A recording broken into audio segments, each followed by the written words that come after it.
Hello, welcome to Tako Talk. My name is Stephen Tako, author of Motivated to Act, public speaker on motivational issues, anti-bullying advocate, and I'm actually with a friend here today, David Penrose. David works with an organization called BEAR, and Bully Awareness Resistance Education. He's also affectionately known as the Friend Doctor. And so David, thank you so much for being on my show. Thank you, Stephen. Appreciate it. So David, I just want to share with the audience, I know you were telling me a little bit on the break that we had, just tell us a little bit about, what your part in the whole scheme is. What caused you, did you have some sort of history that caused you to have like an internal affection towards helping people get past bullying issues? You mentioned some stuff about your brother. Can you share with us a little bit about what you were telling me with your brother? Yeah, my brother is 2 years older than I am, and he tormented me as long as I could remember. So when I finally broke free from being directly under his influence, when I joined the Navy when I was 18, and so now I'm out on my own, making friends, making new relationships out of necessity. Over time, I've just come to realize how important it is for people to have the skill of knowing how to start new relationships as well as help relationships to progress and become better relationships than they might otherwise be if they're left and neglected. Not okay. Now you used the word neglected. What do you think caused your brother to bully you or pick on you, whatever name you want to give it? You were saying that ever since you were a little small child, and your brother was 2 years older, that he was always kind of like this nemesis, that you're always under his umbrella. And what did you say about him? He's he wouldn't let anybody else pick on you. How is it? Because he always said, "That's my job." That's his job. And how'd that make you feel as a kid to hear? Oh, horrible. Because unlike a bully, that lives in a different household, lives down the street. It comes and goes over years. 24/7, gonna be non-stop at times. It didn't help that my dad, I have a sister who's 2 years younger, a brother who's 4 years younger, and then my older brother is 2 years younger, so there were four of us. Out of the four of us, my dad always treated me different. I was always his favorite. So being a parent's favorite doesn't really help children out if there are multiple children in the family. So my brother probably felt justified in taking it out of me. What are you going to do? You're going to tell Dad? And my dad had been in the Marines, and so he was a tough guy. And if I had gone to my dad, my brother would have felt the wrath of a parent. Nobody wants their siblings to get in trouble for no reason. Well, yeah, but if your brother is tormenting you 24/7, and you're your dad's favorite, why wouldn't you just go to your dad and have your dad straighten your brother out, and so that it would end the bullying? I think a lot of kids who are bullied are afraid that if they go tell an adult, that an adult isn't going to be there in those moments, when there's just you and the bully. Right. So all I had to do was be afraid of my brother beating the crap out of me once when no one else was around. So what happened at the age of 12 is I started doing drugs. And my brother was selling drugs at the age of 14. So he was your dealer? Yeah, he was my dealer. But I believe that at the age of 12 I started self-medicating as a way of not having to deal with the pain and angst of that relationship. The relationship to an older brother, that's the one relationship that's going to last a lifetime, going to be invaluable. And all I could think of is how bad it was. We have a great relationship now. Well, that's good. But back then, when you're a teenager, you just feel like it's never going to end. Right. Right. And your parents had no idea? Oh, my mother was so involved. She was a school teacher. She was involved at church. My parents really were never home, were never around. And, in the 60s and the 70s, when you're a kid, you're just looking for a reason to take off and get high and not have to think about it. Yeah, that was a solution. And as a professional, because I went on to become a psychologist, I wanted to really help kids, young people, feel empowered to develop stronger relationships. It's true that friends don't let friends bully, and it's also true that friends don't bully friends, even though it's true that brothers may bully brothers. But the same things that apply to all human relationships, I didn't have much of a relationship with my brother. I didn't have a loving, caring relationship with my brother. Heck, I don't even think I knew my brother.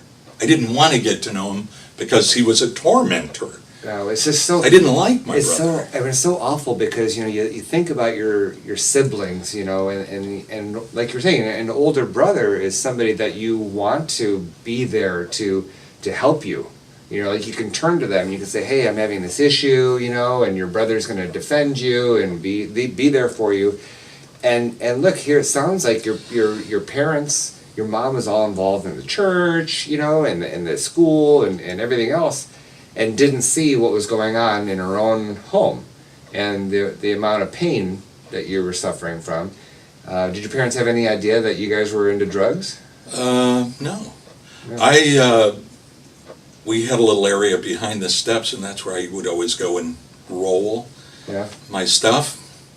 And my mother even caught me one time, and I told her that it was some oregano, and I was doing it for a class project. But everyone was distracting me out in the family room, so I'm hiding out in the dark. Right. Shouldn't that have been a clue? Right. But you believe you trust your kids as much as you want to trust your kids. So sometimes you don't want to see things. If I find out that my kid really has a problem with drugs, and I'm involved with the church, and I'm doing all these great things, and heck, man, I did everything with the church. I lived a hypocritical life. Yeah. I think that a lot of people, you'd be surprised at the stories that they would tell. And it's amazing that for some reason we've survived that. We've gone on to live healthy, productive lives and help other people do the same thing. True, and a lot of times it's because of therapy. Because people have gone and seeked out help. And there's a lot of viewers out there. Whether it's you yourself or a friend that you know of or sibling or whatever it is. There's so many people that need to turn somewhere to get some sort of help, and I was thinking, on your end, here you are, the friend doctor, right? And we were talking earlier about the 6 stages of relationships, and I thought, it might be, it's a whole philosophical, I mean, we could talk for like hours and hours, and here we've got 8 minutes or whatever left.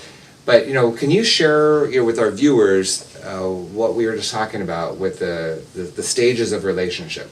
Well, I became interested in trying to find a way to describe the way that relationships evolve, because I have some very powerful relationships with individuals that, for example, a guy that I grew up with, who has chosen to live a homosexual lifestyle.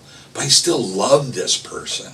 And I became conflicted about, wait a second, how could I be having these feelings about another guy?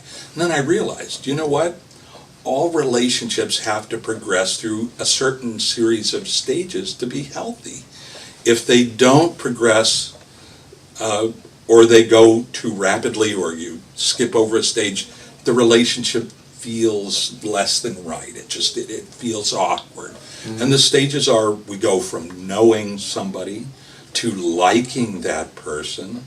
When we like somebody a lot, we then start trusting that person because they are exactly who they say they are, right. And we find that we can count on that person. Okay. Then that trusting makes it safe to care about that person. And after we've cared about somebody for a period of time, we find that we love that person. My definition of love is, are you willing to lay down your life instead of seeing that person die?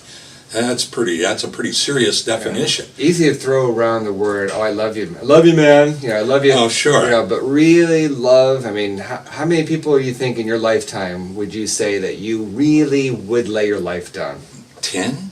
That's, I do that for my parents. I do that for my siblings. Okay, that's 6. My best friend, and probably, my own children. Right. Maybe. Wait, probably your own children? Well, I have to think about it, and I hope they don't ever watch. I hope they never watch this episode. Of course, they're going to. No, of course I would. I would lay down my life for my children. Your family, you expect that you would, but I mean, other people that come along, friends, you probably will count on one hand the people that you really, really love. Yeah. So that was the 5th step, right? Yeah, loving. And the final stage is grieving, when the relationship ends beyond your control. Either death or divorce, or the person moves away, or something happens to that person. Then you find yourself in the grief stage. And in the grief stage, the grief comes simply because you can't love that person any more than you've ever loved that person. So all you have left are the memories of that person. Even like if somebody has... It's okay. If somebody has advanced stages of dementia, where they don't really recognize you anymore. I mean, you're going to be in grief with that person. You're going to be in grief with that, even though they're still alive. And grief doesn't have to be a negative thing, and it doesn't have to be something that incapacitates you. Grief is a very healthy emotion. It just means a sort of a sadness and a resolution to the fact that there is a loss here. Never gets any better. My parents who have died, my best friend who committed suicide, I'm not going to lay in bed or be depressed about it, but I do grieve because they're gone. I can't tell that person that I love them face to face. Well, now when we were just getting ready to go through the 6 stages of relationships, you had said something about feeling a certain way towards another man that was a homosexual. And all of a sudden you threw me for a loop because we hadn't talked about that. And what was it that you were saying? Kind of refresh. Was basically are the stages that apply to a relationship only those that apply to a romantic relationship? And I discovered no. I could love somebody without necessarily being physically intimate with that person. Sure. And so it's possible to love somebody and be in love with somebody and that not necessarily reflect some sexual orientation. That was my own reason for being. But I thought you were coming out. I thought there was your coming out party. Well, this. No, I'm just joking. I'm going to need a moment, to realize the whole impact on that. But I guess it was that realization of how could I say that I love this person and be in this stage with this person without realizing that it's something that applies to all relationships. Right. That has motivated me to work with individuals ages 11 to 20 who are most at risk for dealing with social anxiety. They're shy, they're afraid to be around people, they're fearful of being rejected, being ridiculed, and of course, those are individuals that frequently get targeted, by bullies because they're vulnerable.